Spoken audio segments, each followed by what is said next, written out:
Guys, welcome back. এটা নতুন ভিডিঅ'লৈ স্বাগতম জনাইছো আৰু যেহেতুকে আজি এটা বিশেষ ভিডিঅ' লৈ আহিছো কিয়নো অসম পুলিচৰ যিটো আমাৰ এবি ইউবি লগতে ড্ৰাইভাৰৰ যিটো ফাইনেল কাট অফ কিমাননো যাব পাৰে এটা এক্সপেক্টেড মই এটা বনাইছো আৰু বহুত কষ্ট হৈছে বনাওঁতে তোমালোকে লাইক এটা কৰি দিও প্ৰথমতে আৰু আজি বিশেষকৈ আমি দুখন ডিষ্ট্ৰিক্টৰ ওপৰত কথা পাতিম প্ৰথমতে গোলাঘাট আৰু যোৰহাটৰ বিষয়ে সো ফাৰ্স্ট অফ অল আমাৰ ইউবি কনষ্টেবলৰ যিটো আমাৰ টোটেল মাৰ্কস আছে সকলোৱে জানে 100 মাৰ্ক আছে হয় আৰু ফিজিকেলত 40 ৰিটেনত 50 দেন আমাৰ একাডেমিক এণ্ড ভাইভাত আছে পাস এণ্ড পাস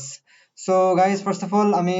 আলোচনা কৰিম যে গোলাঘাট ডিষ্ট্ৰিক্টৰ যিটো আমাৰ মেল ইউআৰ কিমান যাব পাৰে তো মেল ইউআৰ মই এক্সপেক্টেড ধৰিছো 74 প্লাস কিয়নো 32 প্লাস গৈছিলে আমাৰ যিটো আমাৰ ৰানিঙৰ যিটো কাট অফ গৈছিলে এটো 32 প্লাস গৈছিলে তো হেনেকৈ মিলাই কেনে যিটো আমাৰ এটা এক্সপেক্টেড বনোৱা হৈছে 74 প্লাস আৰু ফিমেলৰ 73 প্লাস ধৰি ৰাখিব পাৰা তোমালোকে ইমানতে যাব পাৰে যাৰ ইমানখিনি ভিতৰত মাৰ্ক আছে তেওঁলোকে অলপ সেভ স্কোৰ বুলি ভাবিব পাৰা তোমালোকে অবিসি 71 প্লাস অবিসি ফিমেলৰ যিটো আমাৰ 70 প্লাস এসসিৰ বিশেষকে মোৰ লগৰ এটা আছে এসসিৰ আৰু তাৰ 70 প্লাস মাৰ্ক আছে সো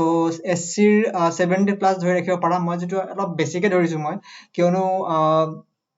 পোষ্ট ভালেমানখিনি আছে কিন্তু এতিয়া লৰাও আছে ভালেমানখিনি তো হেতু হিচাপত মানে চাব গলে তো মই অলপ বেছিকে তাতকৈ অলপ বেছিকে ধৰিছো তো এসসিৰ 70 প্লাস যদি আছে তোমালোকৰ তো তোমালোকে সেভ স্কোৰ বুলি ভাবি লব পাৰা আৰু এসসি ফিমেলৰ 70 প্লাস ধৰি ৰাখিব পাৰা এসটি এইচ যেটো আমাৰ হিলছ এৰিয়াৰ যেটো এসটিৰ তেওঁলোকৰ বহুত কম গৈছিলে কাট অফ সো হেতু হিচাপত চাব গলে 62 প্লাস যাৰ আছে তেওঁলোকে সেভ স্কোৰ বুলি ভাবিব পাৰা আৰু এসটি হিলছৰ যেটো ফিমেলৰ যেটো আৰু হেতু 60 প্লাস ধৰি ৰাখিব পাৰা আৰু যেটো আমাৰ এসটি প্লানৰ যেটো হেতু মানে আসলতে বহুত বেছি গৈছিলে কিয়নো অবিসিৰ সমানে গৈছিলে প্ৰায় তো হেতু হিচাপত মানে 70 প্লাস ধৰি ৰাখিব পাৰা এসটি পি ফিমেলৰ 70 প্লাস ধৰি ৰাখিব পাৰা তো এয়া আমাৰ গোলাঘাটৰ বিশেষকে আছিলে আৰু কিবা যদি ভুল হয় তোমালোকে কমেন্টস কৰিব পাৰা আৰু তো এতিয়া আমি আলোচনা কৰিম যোৰহাটৰ বিষয়ে যোৰহাটৰ আমাৰ যেটো আমাৰ ইউবি কনষ্টেবলৰ কাট অফ মেল ইউআৰ যাব পাৰে প্ৰায় 75 প্লাস যাব পাৰি আৰু আমাৰ ফিমেলৰ 72 প্লাস যাব পাৰে অবিসিৰ 73 প্লাস অবিসি ফিমেলৰ 70 প্লাস এসসিৰ 71 প্লাস যাব পাৰে তো যাৰ 70 ওপৰত স্কোৰ আছে তেওঁলোকে নিজে গম পায় যে তেওঁৰ কিমান মাৰ্ক হ'ব পাৰে সো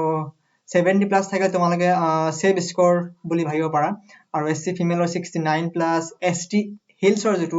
65 প্লাস আৰু আসলতে এবাৰ এসটি হিলছৰ বহুখিনি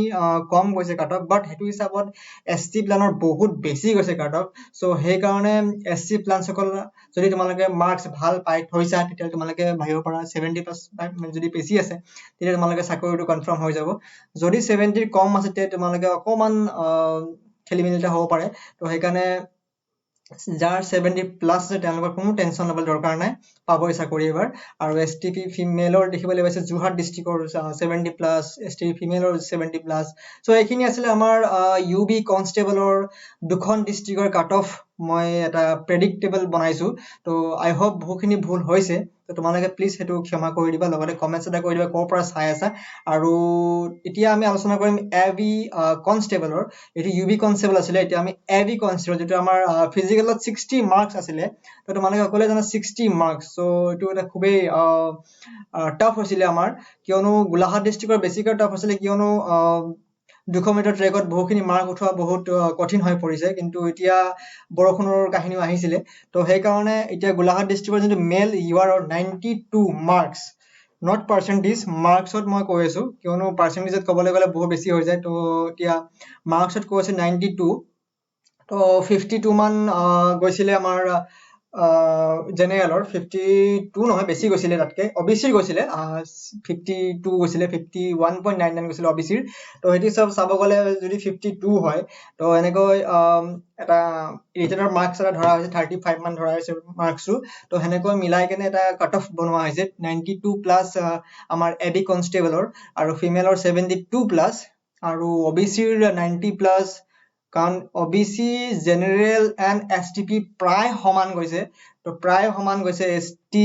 এসটিপি যোনটো প্লেন এৰিয়াৰ যোনটো আৰু আমাৰ জেনেৰেল আৰু OBC প্ৰায় সমান গৈছে বাকি SC খিনি অকমান কম গৈছে SC 88 ধৰিব পাৰা আৰু OBC ফিমেলৰ 68 প্লাস আৰু যেটো আমাৰ STH 68 প্লাস সো কিমান কম গৈছে STH ৰ তো আই হোপ বহুখিনি ভুল হৈছে তোমালোক ক্ষমা কৰি দিবা আৰু এটো জুৰহাট চাব পৰা জুৰহাট 92 প্লাস ফিমেলৰ 70 প্লাস আৰু জুৰহাট আৰু গোলাঘাট প্ৰায় একেই হয় সিমিলাৰ ইমান একো মানে হেৰি নহয় যে বহুখিনি ডিফাৰেন্স নহয় তো প্ৰায় একেই হয় তো আৰু যেটো এনে দিয়া আছে মইটো ওলাব পৰা নাই এটো অলপ কনফিউজ হৈ আছে মই সেইকাৰণে মই এনে দি দিছো সো এইখিনি আছিল আমাৰ এবি কনস্টেবল যাৰ যেহেতুকে ইউবি কনস্টেবল 70 প্লাস মাৰ্ক আছে জেনেৰেলৰ বাদ দি কেনে তেওঁলোকে একদম সেফ বুলি ভাবা আৰু যাৰ 75 মাৰ্ক আছে ধৰা জেনেৰেল বিলাকৰ তেওঁলোকেতো একদম সেফ ভাবা 75 মান একদম ম্যাক্স যাব পাৰে মোৰ মতে তো এতিয়া এবি কনস্টেবল যাৰ 90 প্লাস আছে ধৰা তেওঁলোকেতো বিন্দাস থাকা টেনচন নাই এবাৰ হবই পাৰ্টিটো খুৱাই দিবা আৰু কমেন্টছ এটা কৰি দিবা তো এতিয়া আমি আহিছো state wise cut of driver constable yes driver constable হয় মই দিছিলো মই বহুত ডাঙৰ বা খালো তো এতিয়া কথাটো হল টোটাল মাৰ্কস ফিজিক্যালত 40 মাৰ্কস ৰিটেনত 50 মাৰ্কস এনসিসি আছে ইয়াত স্কিল টেষ্টত 10 মাৰ্ক ভাইবা আছে তো এতিয়া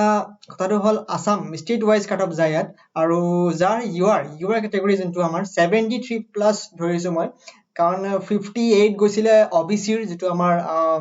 ৰিটাৰ্নৰ পিছত যাতে ভাইবালে মাতে তেতিয়া মানে 57 মান গৈছিলে মে 57 পইণ্ট কিমান গৈছিলে তোমালোকে কমেন্টছ কৰি যদি জানা কমেন্ট এটা কৰি দিবা তো হেতু হিচাপত চাব গলে OBCৰ 65 প্লাস মান যাব পাৰে তাতকৈ বেছি হয়তো অলপ এক দুই কম বেছি হ'ব পাৰে তো ST হিলছৰ 60 প্লাস সো কিমান কম গৈছে আৰু ST প্লেনৰ অকমান বেছি গৈছে সদায় বেছি যায় ST প্লেনৰ আৰু SCৰ 65 প্লাস তো এতিয়া